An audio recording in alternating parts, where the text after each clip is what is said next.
few years back, I was helping my mom move some stuff out of her basement when I found a book from 2004. It was a book my fourth grade teachers put together about all of their students. The book was filled with cute little autobiographies of each of the students. I looked over mine and I saw the following. Favorite video game? Super Smash Bros. Melee. Favorite movie? Spider-Man 2. I guess I haven't really changed that much. Maybe someday I'll end up writing about the Smash series, but today I've got to write my feelings on Spider-Man, specifically the second installment in the original trilogy. It is my favorite movie of all time, and I just have to share why. Okay, so sometimes when we like something a lot as a kid, we can come back to it without our rose-tinted glasses on, and we can come to see the product we're viewing from a more objective perspective. Or as objective as human beings can be anyways. I've done this with many things. Can't believe I used to watch Beyblade, man. Spider-Man 2 is unique to me, though. When I watched the movie in my early 20s, I realized some of the cheesiness in the film, sure. But the film as a whole was honestly even better than I remembered it. And that may have been partially because of where I was in life at the time. See, Spider-Man 1 was about Peter learning that with great power comes great responsibility. Uncle Ben tried to bestow this lesson upon Peter in their last interaction, but Peter, out of anger, didn't listen. When Peter gets screwed out of his prize money that night, he gets upset at the man who swindles him and he walks away. The swindler then gets robbed at gunpoint, and after stealing the money, the thief runs toward Peter. Peter, feeling good that the other guy got what he deserved, I'm using air quotes, let the criminal go. The criminal then goes on to shoot Uncle Ben in order to steal his car. Peter's failure to use his powers for good directly resulted in the death of his uncle. His failure to be responsible made his uncle's words sink in, teaching him the power of responsibility. You all know the story. This lesson is the essence of Spider-Man. If the first film was about learning that, the second film is about how to properly maintain what you've learned.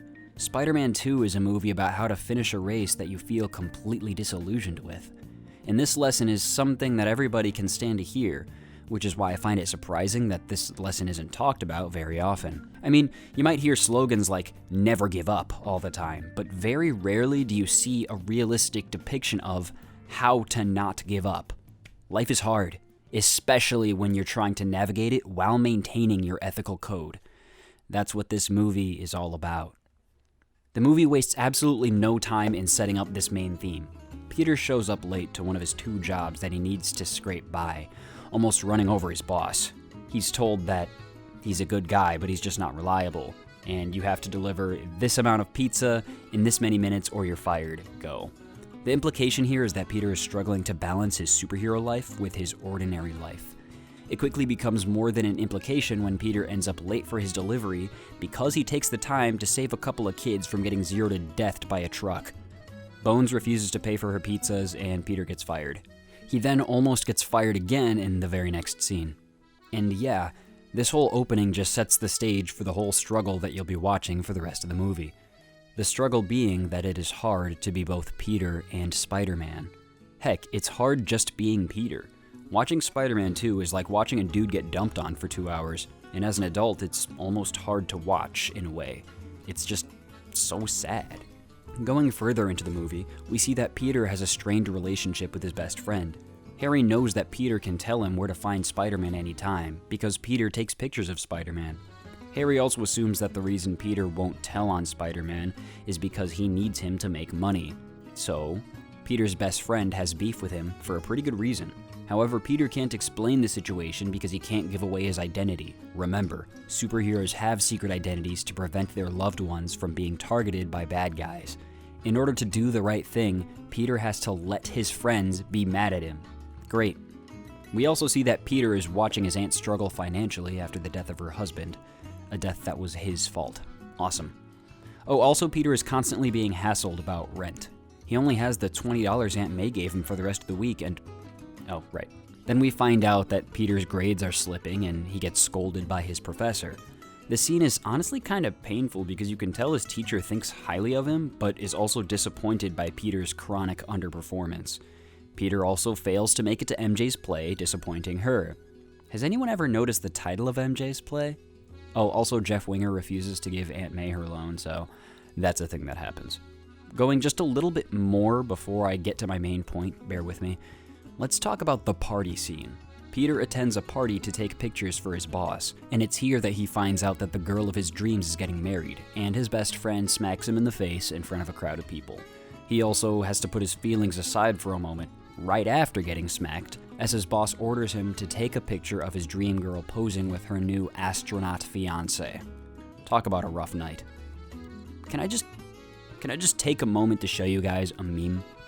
See, Peter just exudes this meme's energy. The movie goes out of its way to show us all these stupid little moments in Peter's day. His whites turn pink when he puts them into the wash with his Spidey suit, and he's visibly annoyed. He drops his books on the ground at school, and when he bends down to pick them up, he gets hit in the head by some careless students. In the party scene I mentioned earlier, he tries to grab a quick bite to eat and fails 3 times. He seriously doesn't get anything to eat by the end of the scene. Garbage.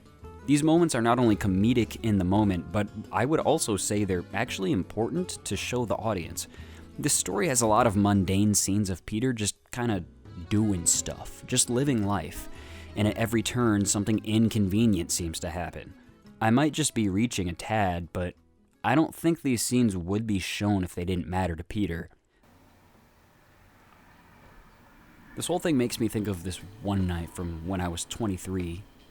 I was attending college at the time, although I didn't really know why. I guess I was told I was smart and that I could do it, and that I should do it if I was going to be complaining about all the blue-collar jobs I was finding myself in. Problem with that, doing something without a goal in mind doesn't exactly instill me with a lot of confidence. Or motivation, for that matter. I was failing multiple classes due to this lack of motivation and direction, as well as what would later be diagnosed as severe depression. Also, I was paying for my aimless schooling venture almost completely out of pocket with the money I earned from my part-time job. During the story I'm about to tell, I had literally no money in my pockets, not only because of the things I just mentioned, but because I had backed my car into a parked vehicle. When I saw the damage done to the other vehicle's bumper, I decided that it would be best to leave a note. We decided to settle things with a simple cash payment, but that cash payment was all my money, so I'm not telling you this to express to you all that I'm super virtuous or anything. In fact, it's kind of the opposite. It's just important to the story and where I was at in my mind. So anyway, that one night, I came home from a shift of manual labor, tired and a bit overwhelmed. But I put a smile on my face before opening the door to my apartment because I knew that my roommates and I had agreed to host a Christmas party. I was hoping that I'd be able to handle, a relaxing night with a few friends. However, I opened the door to more than just a few friends. My tiny apartment was filled with multiple people that I didn't expect, and each and every one of these unexpected guests amplified the noise in my living space several times its normal volume. People immediately began asking for my usual attentiveness, and they seemed to expect a certain level of ordinary wit from me that I tried my best to muster for a few moments. After being in my apartment for only about a minute, my aunt and my younger cousin come walking through the front door, both with looks of expectation. I had forgotten that I had agreed to let my then 15-year-old cousin stay with me for a week while my aunt was away. The room had become even more cramped, and it wasn't getting any less noisy. After straining both my ears and my attention span to listen to my aunt read off a short list of rules for my cousin, I quickly walked in the other direction, toward my room, urging my cousin and the partygoers that I'd be back out in a few minutes. The truth was I was getting incredibly overstimulated, and I needed a minute to just sit on my bed in the quiet of my room in order to pull myself together. When I pulled the doorknob to my room toward myself, the hinges holding the door to the wall completely broke off. I paused for a brief moment in disbelief, and I think I felt my brain do this. I calmly picked up the entire door and leaned it over the frame to my room so that I could have some time in private. I sat on my bed, and I cried. I began to get angry with myself for every choice I had made to lead myself to where I was. I was mad that I left the note on that woman's car and allowed myself to be penniless. I was upset that I was working for a tiring, dead-end job. I was upset that I was throwing money at school for no reason and that I couldn't get myself to do what I needed to do. I was upset that I took my aunt up on her favor request. I felt like I was being punished for doing nothing but trying to just live an upright life. One could call this victim mentality, sure, but that's just where my mind was in the moment. I want to give a shout out to my friends, by the way. They talked me down from an emotional breakdown at a Christmas party that I was supposed to be the host of. My friends are really amazing. The part of the story that I want to focus on, though, is that freaking door. See, when we are in the better seasons of our lives, inconveniences such as a door breaking off its hinges won't seem like the end of the world. But when we find ourselves in other seasons, where none of the main aspects of our lives seem to yield any fruit, and only yield pain and disappointment instead, these inconveniences are the very things that push us over the edge. When you're failing school, when you dislike your job, when you're struggling to make ends meet, when you're watching your parental figures struggle, when your friendships are strained, the breaking of some door hinges can be the last straw. These scenes with Peter being annoyed at random stuff are worth showing because, even if they're small, they're contributing to Peter's breaking point. And this breaking point for Peter was this event at the party. Look at him!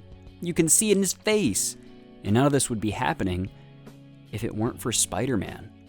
If you haven't noticed, everything that Spider-Man does in this movie has played a direct role in making Peter Parker's life a total dumpster fire. Something that I haven't mentioned up until now is that Peter is seen slowly losing his powers in this movie. There are a few points in the film where Peter's webs fail to activate, causing him to fall. These scenes are always preceded by a scene of Peter being inconvenienced or dumped on by his life. It's as if, as Peter slowly succumbs to the tragedy that is his life, he slowly loses his desire to be Spider-Man. It's as if his powers drift away as his spirit does. Keep this in mind for later. After the party, and after failing to use his powers again, Peter goes home and reflects on why he does what he does. I love how his ideals are embodied as Uncle Ben, while his own desires are embodied as himself, obviously. He decides in this moment to turn away from his life of self-sacrifice to pursue a life that he can call his own. Tired of being thrown under the bus by his alter ego, Peter decides to be Spider-Man no more.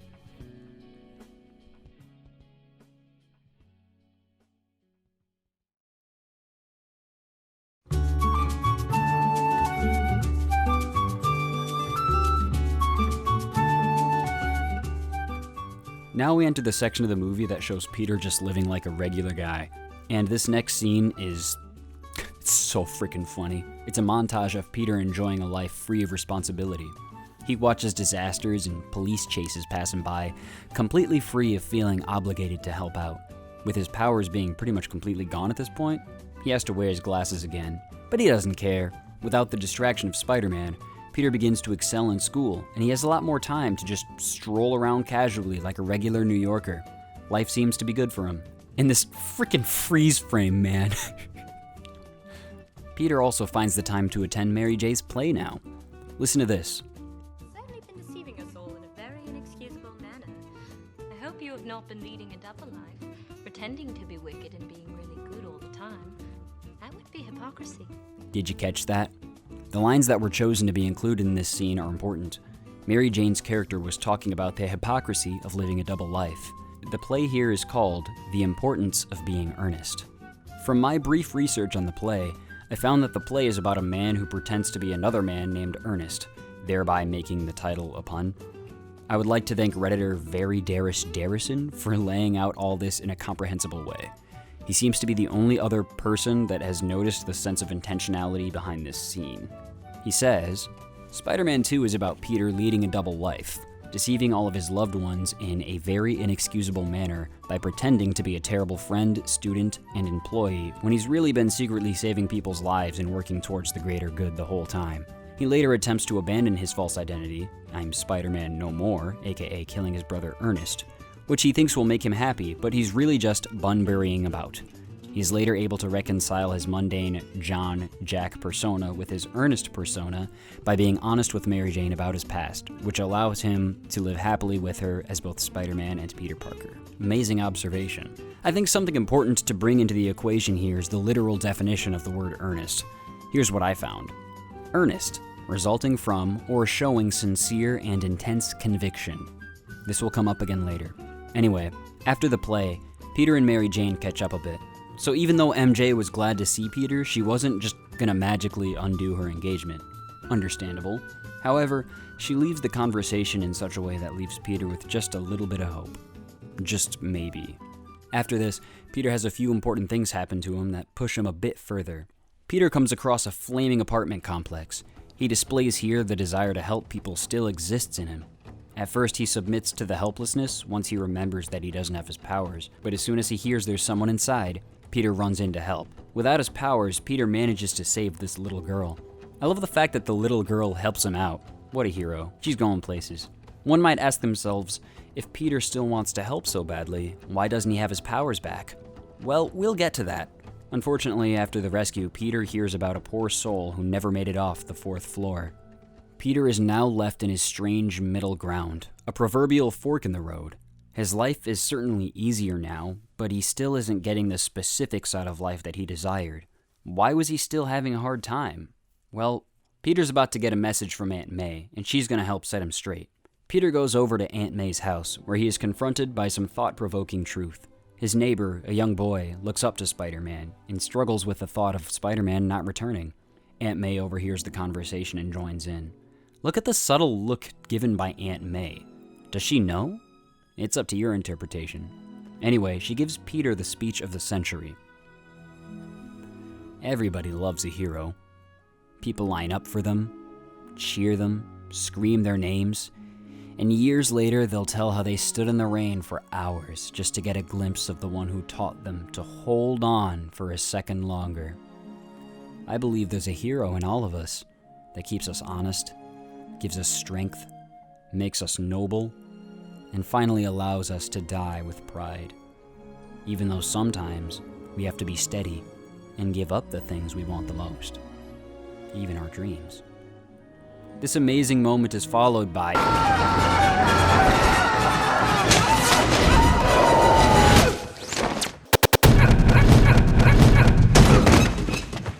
Yeah. This scene's actually great though. Peter seems to have put a lot of aspects of his life into place, but not quite everything is settled in his head, resulting in this false start. Sometimes we can feel really inspired and motivated, but we actually don't have all our ducks in a row quite yet. Remember when I said that Peter might still be hoping for MJ after their last conversation? Well, MJ was kind of on the same page. Or rather, it seems like she's at least been thinking about it. She invites him out to dinner to ask him if they might be able to pick things back up. He changes directions on her again and says he might have been quick to speak last time. Mary Jane gets frustrated and asks, "Do you love me or not?" And Peter says, "I don't." Now, stuff happens and Mary Jane gets kidnapped, and Peter seems to abruptly get his powers back, given his motivation to save MJ. Or, so I thought as a kid. When I was young, I looked at this part in a very shonen anime kind of way. I saw it as something similar to Goku going Super Saiyan for the first time after Krillin explodes, or something like that.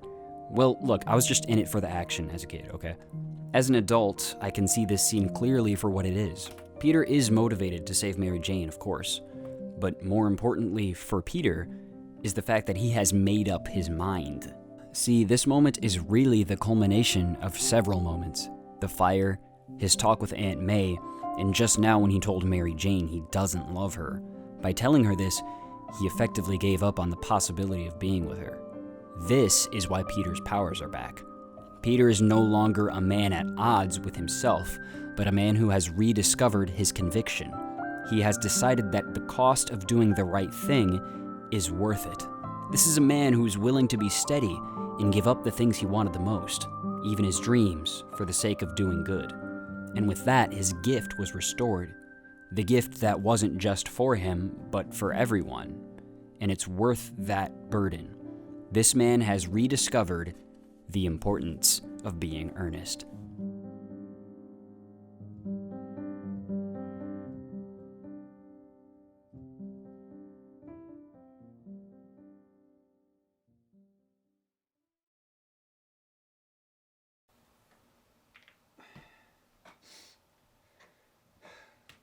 And honestly, that's about it. That's why I love Spider-Man 2 as a movie. That's the main reason. This movie contains a message that any struggling individual can stand to hear, especially people in their early 20s. Well, again, that's the main reason why. I could still gush about so many things that I somehow haven't even talked about yet. I love the very difficult to deal with idea that the best version of your life that you can live might be the one that doesn't involve your dreams, and how this personal journey is taken by both the hero and the villain. Peter accepts that his life, in a way, isn't his. He accepts that he will never get to live a convenient or easy life with the love of his life, and he's willing to live that life. He might even die for it. Doctor Octopus accepts the idea that achieving renewable energy for the world might not be part of the plan. He remembers at the very end that his gift was supposed to be used for the good of mankind. And this wasn't it.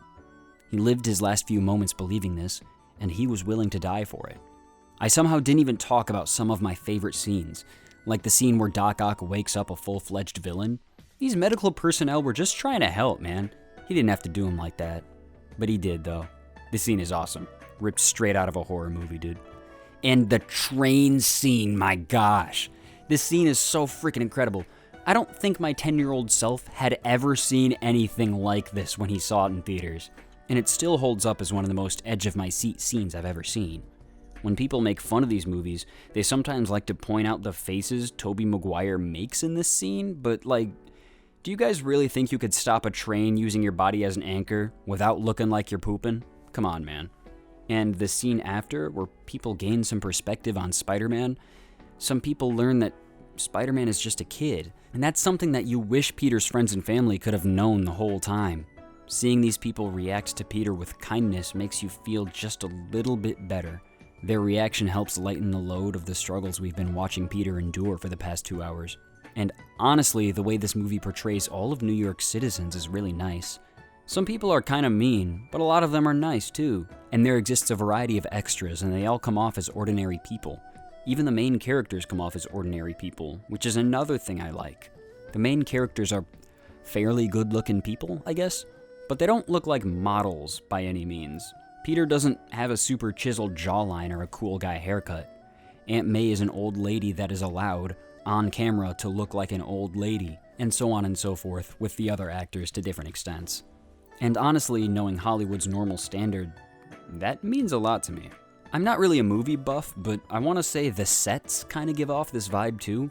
Look at Peter's apartment. This thing is raggedy.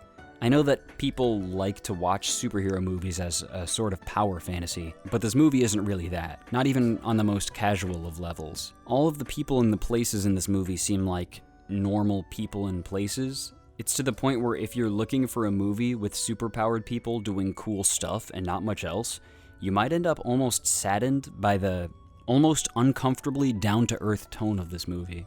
But I don't know, I wouldn't be, because the focus on the mundane of this movie is what drives home the powerful message, at least for me. Any random person in any random circumstance could have gotten bitten by that spider.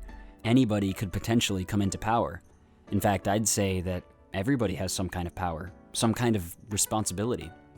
What will you do? Will you spend too much time focusing on the desires that you're sacrificing? Or will you be earnest and dive headfirst into single-focused conviction? As cheesy as it sounds, Spider-Man 2 legitimately makes me want to be an everyday superhero with whatever I've been given. I watch the movie and I want to be a better person. I guess that's kind of what I'm trying to do right now. Look, I'm not going to pretend that I'm further along than I am. I'm still trying to figure things out every day. But I know I'm somewhat articulate. Maybe, just maybe, my videos can give people something that they can hold on to. Maybe my words can stick into the minds of some listeners and push them to keep moving forward, just when they feel like giving up. Maybe we could all keep ourselves on track if we each do our part. If we simply remembered this: with great power comes great responsibility. Thanks for watching.